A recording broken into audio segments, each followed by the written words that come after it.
A stat. This is one of the questions that I didn't get a chance to ask. Lina and Tusk, the most picked pairing, TI, 27 times with a record of 15 and 12. I think a lot of it. This job is easy. What? It comes from LGD. Oh yeah. They pick it a lot in the group and the main stage games. It's super strong. I'm waiting for the American sports analogy. If you think about football, XXX, something about football. That's Nahaz. That's as good as I can do. Sorry, Nahaz. I'll practice it. At least you didn't call it American football. What did I call it? You called it just regular football. Well, he wouldn't call it American football. I don't think I've ever met an American that calls football American football, but they should. Because we all know what real football is, Paul, right? This end of the desk? Absolutely. Yeah. Yes, absolutely. Although I have to say I kind of like the NFL. Don't bail on it. Back me up. Sorry. He wants to get away from here alive. That's why. The Magnus. Oh, man.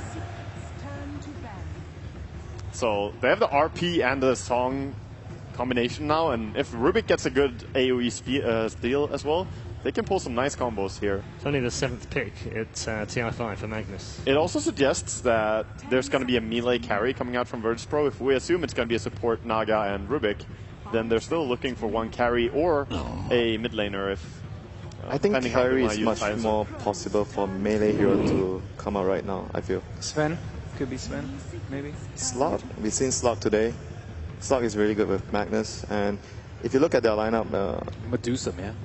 Medusa. And I mean, Illidan loves to play Slark, and with Empower, you can make so much happen. You can farm faster and get your item progression, and when Slark gets a few items, he just demolishes teams. Yeah, and you usually say that Slot is weak against a lot of AoE, but this game they have Silencer, so when he goes in, he has that backup. Yeah, I can bail him out. So he doesn't have to worry, he can play very aggressive and just go in with the global silence, helping him out all the time. That's some like dirty team fights if you think about it. If they pick Slark, they have the song, the silence, and then you have the Slark ulti as well. He would be so hard to bring down. All right. That's really difficult for VP to deal with, because she doesn't get affected really by global at all. She can just kill you through it easily. She is great against every single hero that's picked on Virtus.pro. Best one is like Rubik. You can stop her a little bit. 20th time of picking at TI5, and so far with a 63.2% win rate. Not bad. Impressive hero, would you say? Well, a small sample size. I mean, it takes the player, right? So do you go for a melee carry now, or do you dump Silencer in the safe lane and go for something that can actually counter TA? Because Silencer does... We've seen it. I think actually VP plays Silencer versus TA. It was like okay, but Sumil ended up destroying them at the end. So I don't know how willing they are to put that matchup in the mid. I mean, Silencer is not terrible against TA mid. You can definitely play that if you want. Oh! Come on, guys. Come on. Come on. That what? Medusa. We have another maximum respect. A first-time pick at TI5 as well. That's another one. 2 games in a row now. The pool is shrinking. There are only 19 heroes left in the pool that have not played at least one game. You guys didn't even let me talk about it. Shame on you. We'll get more afterwards. I'll high-five you in the break. Let's head down to the commentary team. The game number 1.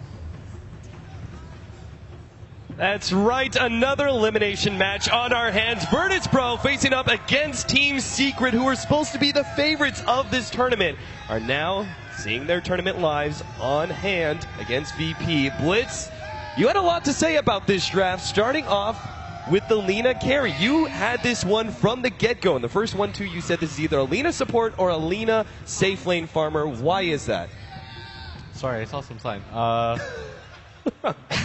Don't get distracted by the memes. It's all good, dude. All right, so I think part of what makes Lina such a strong opener instead of Queen of Pain is that you can run her in pretty much any lane. Like, you can run her as a carry, a support. I think it's just one of the most safe openers that you can go for. And I feel like S4 was going to play it almost guaranteed, just because once the Queen of Pain is banned, I feel like those are the 2 heroes that he's most comfortable with at this point. Playing the Queen of Pain in the carry role, playing the Lina. They just want him to play the playmaker role more than the actual one-position hard carry like Arteezy will play. Like, even though Arteezy's in this mid lane, he's the true carry. Right, it harkens back to the old Evil Geniuses when Arteezy was playing there, being the carry mid. It seems that's going to continue here with Team Secret. But what about this last pick from Virtus.pro, the Medusa?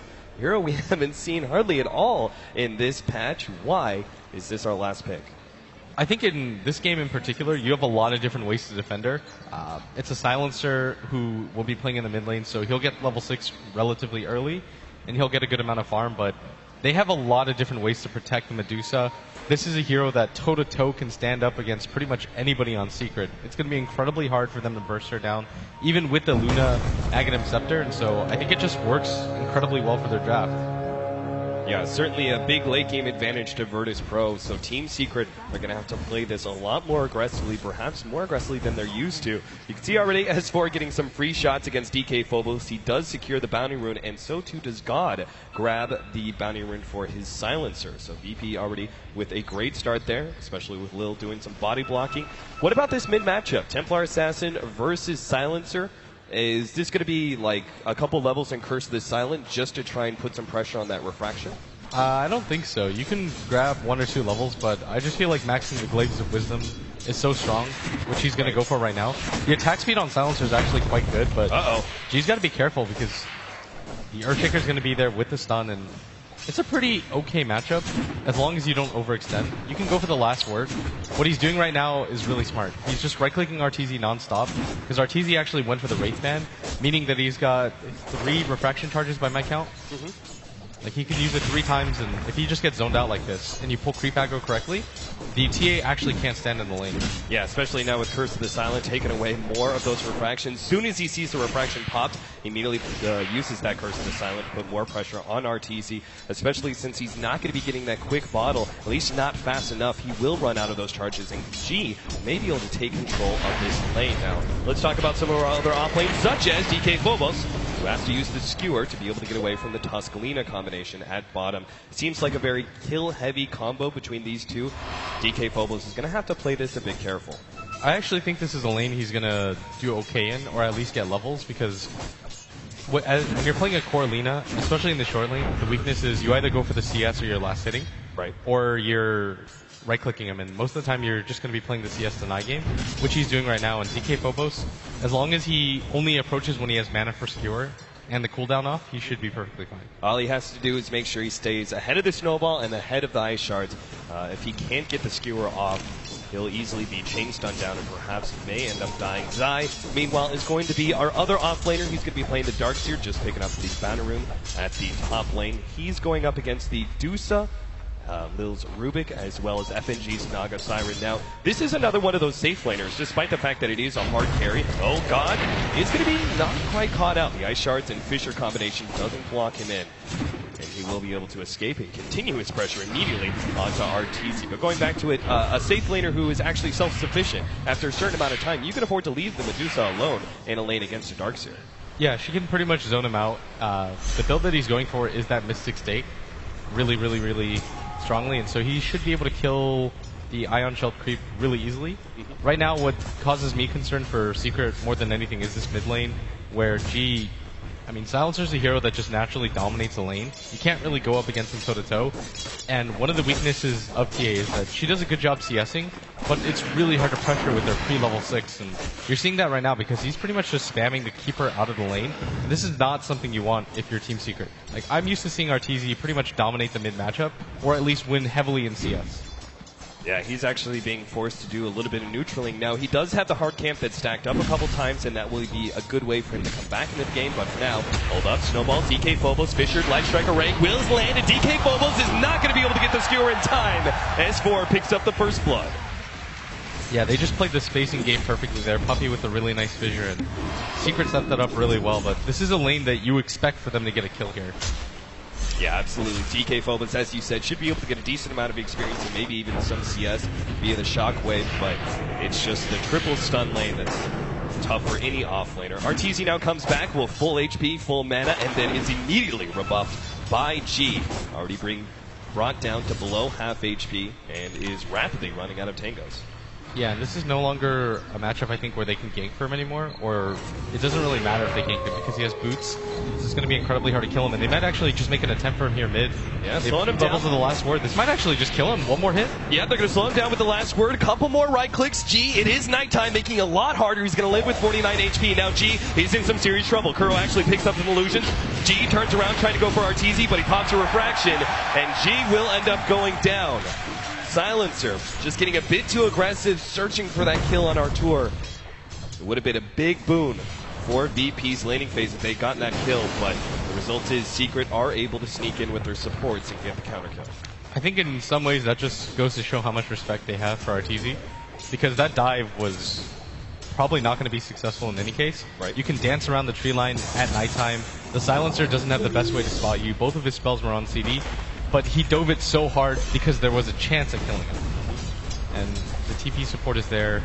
Enough people come in and they were able to kill him, but this is still a lane that G is doing fine in. The TA isn't dominating, and she struggled pretty hard. She still doesn't have boots yet, fully completes the magic wand before anything, and this is going to be a really crucial stack for her. Because this should be her level 6, and from here on out, you can finally see TA start to pressure the Silencer. Yeah, finally with being able to have the traps, you have kill potential solo against the Silencer.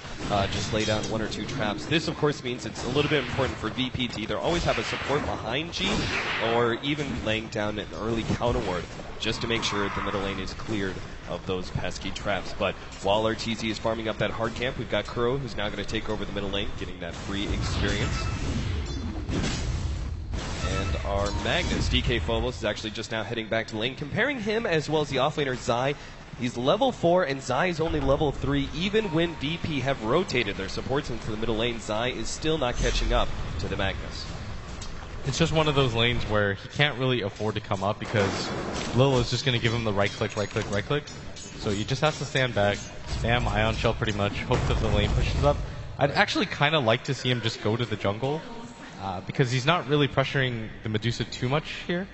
Like, she's perfectly fine when it comes to HP. She's got phase boots now too. Level 4 Mystic Snake. It's going to be really, really, really hard for him to pressure him at all. So I think it's more important that Zai actually starts to get some amount of farm. But the reason he can't go there is because RTZ just cleared out most of the jungle camps. Now here's a big advantage, especially with the change-up of some of the neutrals, such as Mud Golems now having a mana pool. You can easily clear through stacks with Mystic Stake, because most of these neutrals do have a mana pool you're going to be able to leech from. You can just constantly spam this out over and over again. So Illidan is going to spend some time clearing through both this medium camp as well as the hard camp that's available to him, and leave the top lane to DK Phobos, who's going to need some gold. Just getting the experience by itself is not good enough. You really need that Blink Dagger on a max. Yeah, RTZ, even with all those stacks, is still only level 6. Whereas if you look at G, he is level 7, and I think the last time they played Silencer mid, he actually didn't get a lot of farmer levels, which is pretty typical of a Silencer mid. The weakness of the lane is just that it's incredibly easy to die. Almost any dive kills you. Right.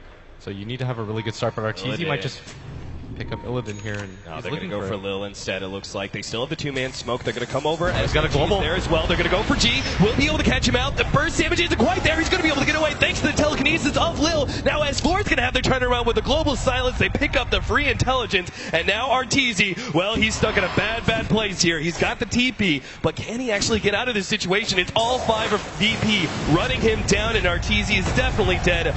+4 intelligence already for the Silencer. And this is so significant. These are the 2 cores from Secret that invaded so far into VP's jungle.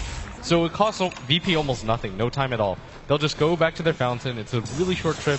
They can heal up, where Secret lose a lot out of that. Like the fact that S4 was pretty much free farming at bottom, and then he commits to that, and they don't even get a kill. And the other thing is, you just fed 4 intelligence away to the Silencer at the same time, and TA especially can't afford to do that. Right, she's incredibly dependent on the very limited mana pool that she has, so losing some of that intelligence, it's going to be difficult. Artur pushing forward, trying to catch a beautiful Ice Shards. God, in some serious trouble, doesn't have the global silence, and will just be burst down. In fact, VP even canceling the